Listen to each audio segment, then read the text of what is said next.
Alrighty, yo, what is going on? It's your boy Mr. DDG94 back with another reaction video. Today we're going to react to Animal Diseases That Belong in a Horror Movie. This is by Casual Geographics. Without further ado, let's get right into it. Why are you running? Why are you running? Hey. Spooky season. You knew this was coming. We're always talking about all the ways nature and the things in it can put you on a shirt, but we never talked about how diseases can have animals permanently parallel to the ground. Oh my god. So that's what this video is. Animal diseases that are rated R, for the regret I feel when I see what researching them has done to my search history. And of course, viewer discretion is very much advised. Especially for disease number 1. What's a Halloween video without a jump scare? This photo was taken just outside the Caribbean Bay Hotel in Zimbabwe of what appears to be a hairless baboon. The depelted primate appeared to be an outcast, only following her troop from a distance, almost as if she had been rejected for her appearance. And according to a nearby vet, the most likely cause for this abandoned baboon's condition, mange. Mange is a nasty looking disease caused by parasitic mites burrowing into the skin, where their collective feces can cause severe allergic reactions and an unbearable amount of itching. Damn. That's why the main calling card of mange is turning animals into the most down bad version of themselves. And while the word mangy is usually an insult reserved for dogs, these mites can be a certainty from anything from foxes, to bears, to porcupines, occasionally birds like eagles, and many, many more. In fact, the legend of the chupacabra was more than likely jump-started by a severely mited up coyote. And in 1996, there was an outbreak of sarcoptic mange that griefed a family of mountain gorillas in Uganda, even expiring one of their babies. Damn. The mites themselves aren't a death sentence, but they slowly weaken the target, making them much more vulnerable to infections. And they can easily spread, especially if you're a wombat whose burrow mates with a walking mite mosh pit. The mites are so persistent that in Pennsylvania, a black bear with more than 50% hair loss is considered a lost cause, and not only is it retired from life, it's also incinerated so the past tense bear can't possibly infect any others. And yes, mange is zoonotic, meaning it can be passed on from animals to humans, and when that happens, it's called scabies. To be fair, it's normally easy to treat in people, but those with weak immune systems or those taking immunosuppressants can find themselves gatekept from a life of comfort. Oh, no. There's also Demodex mites, which shack up in hair follicles, and even a couple species that make their home in the human eye. Oh, no. So yeah, mange just might be the most aesthetically upsetting ailment here. The polar opposite of the next disease, because where mange is visually visceral, zoochosis is almost purely psychological. You've probably heard of the condition where animals in captivity do the same thing over and over with no goal or purpose, almost like they're in a trance, and one of the most popular examples of this are those videos of elephants swaying back and forth. Except zoochosis is much more than that. Of course, you have your swaying and almost neurotic pacing around their enclosure, but the zoochosis signature also includes excessive grooming, personal punishment like self-biting and self-mutilation, turning puke into an infinite food glitch, and coprophagia, even in animals that wouldn't normally do it. But the disturbing part is, like mange, it's believed that zoochosis can also be contagious. If an animal is housed next to one exhibiting the stereotypes associated with it, chances are that same animal will too. This captive psychosis is likely triggered by a lack of stimulation and enrichment, and it's more common in higher intelligence animals, especially those that would normally have a wider range. Elephants checking both boxes is likely why 40% of captive turned pachyderms show symptoms of zoochosis. Orcas are one of the smartest non-human creatures alive and can travel well over 40 miles a day for food. And almost a year ago today, in 2022, a captive orca named Hugo tragically resigned from reality after violently slamming into his tank wall until he suffered a life-ending aneurysm. Oh, damn. And in 2005, a mother hamadryas baboon groomed her baby so excessively that he looked like he came out the womb beefing with wizards. To be fair, we can't really prove that this was zoochosis working overtime, but bro got the Mr. Clean Cut. That ain't a fade, it's a flea. But the Damn. most popular and Like probably George most Jefferson. depressing case of chosis was Gus. Gus was a polar bear that lived in Central Park Zoo for 25 years. At one point, visitors and keepers noticed that Gus would spend all day swimming in figure eights, sometimes for up to 12 hours straight.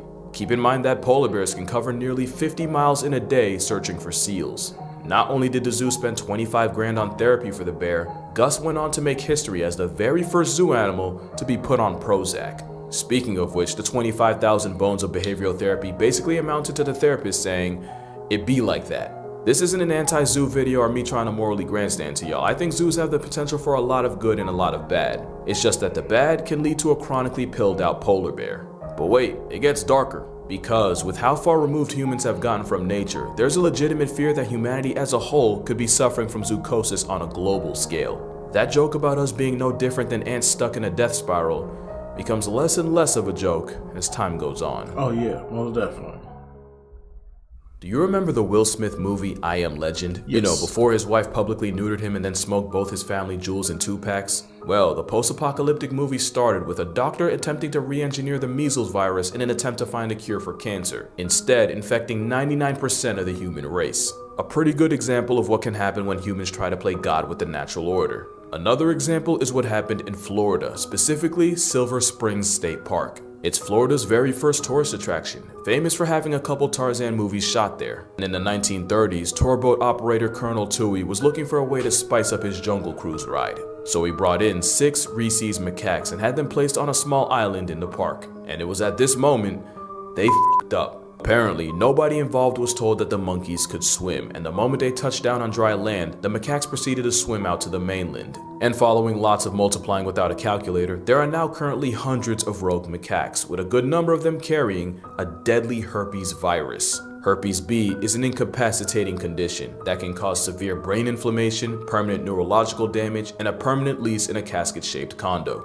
Now, fear-mongering aside, the chances of catching it from a monkey are incredibly rare, but not rare enough to be zero. In 1997, a researcher was working with a Rhesus when she was splashed in the eye by indeterminate fluids. Even after immediately flushing her eye out for several minutes, the 22-year-old died December 10, 1997, almost exactly 6 weeks after first being exposed. Damn. According to the Center of Disease Control, since 1932, there have been 51 cases of people being infected with the B virus, with 21 deaths and an 80% mortality rate for those untreated. That same fatal virus is currently being backpacked by up to a quarter of the hundreds of macaques running around the Sunshine State. Worse, it's believed they shed the potent virus through their saliva.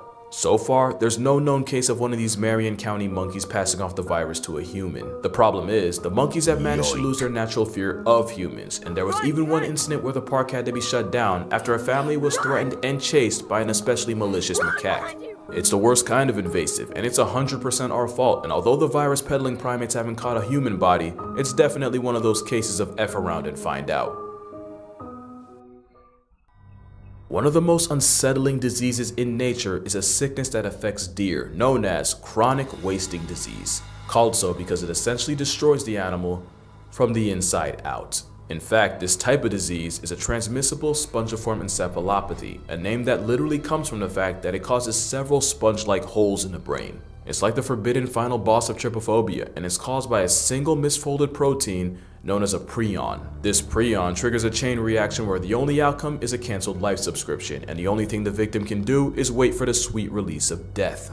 Here's what the endgame of a deer with CWD looks like. It starts with a misfolded protein affecting and altering perfectly normal proteins. It's almost like a cellular level cheese touch, and the moment it starts, it's already over. Step 2 includes the prions exploding in numbers exponentially and accumulating in the body, the whole time the deer, elk, or moose looks and acts perfectly normal. The deer can walk around with this disease for 2 whole years before the chronic becomes critical. Eventually, it escalates to the point where the prions manage to break into the blood-brain barrier, where they start destroying neurons, putting enough holes in the brain to get it cursed out by an octopus, and slowly wasting the poor, unexpecting deer. Deer with CWD seem unable to process anything around them, including danger, and if predators or playing freeze tag on the freeway doesn't take them off the senses, they die a slow and painful death to starvation as their brains shut down. Damn. The worst part is, the nightmare doesn't end once the deer does, since the prions responsible can exist in an area years after the victim, and can even be absorbed by plants in contaminated soil. That's assuming they don't just leach into groundwater. In fact, the only surefire way to eliminate a prion is literally that: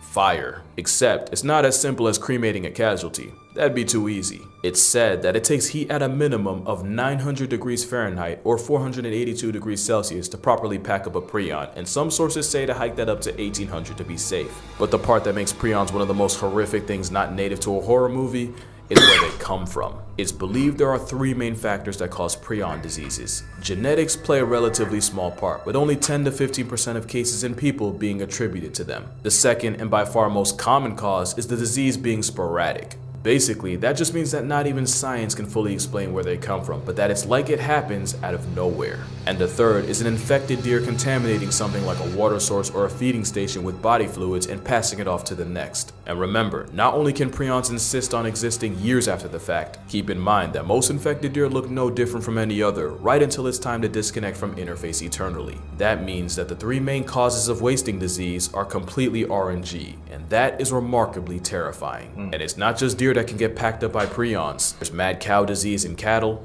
and scrapie in sheep, named after the fact that it can cause them to compulsively rub up against things like fence posts until they literally scrape their wool off. There's even a human equivalent, Creutzfeldt-Jakob disease. And while there's no known reports of a human ever catching CWD, specialists have warned that with the thousands of CWD infected animals eaten by people a year, there's growing concern that the disease may eventually be transmitted to people. But maybe it's still a lot better than the last and, in my opinion, the most horrific disease in this video. Because not only is rabies one of the harshest death sentences nature can serve, it is 100% transmissible to humans. Rabies is said to bury nearly 60,000 people a year, and since the most common way to get it is through dog bites, it's the worst in places with a high stray population. Which is why India, a country that criminalized murking stray dogs, has about 20,000 names crossed off the census a year by rabies. And it's children that are especially at risk, with about 40% of deaths coming from those 15 years old or younger. Here's what it's like to be turned into a statistic by rabies. It starts with the virus entering the peripheral nervous system, usually through a bite. Then, it travels inside you through nerves until it reaches part of the central nervous system, or the spinal cord.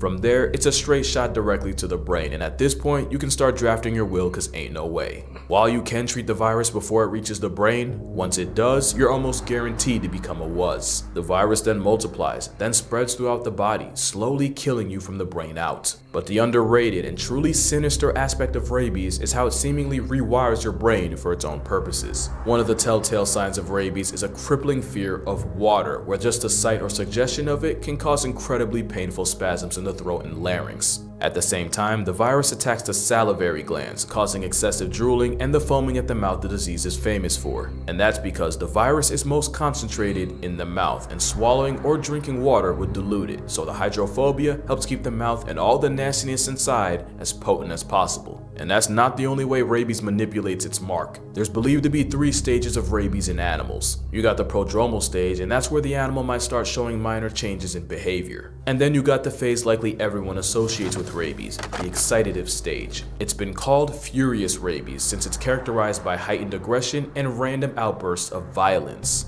Animals that would normally be wary of people, such as foxes, can attack completely out of nowhere with bites, and remember, being a water bigot just makes that bite that much more toxic.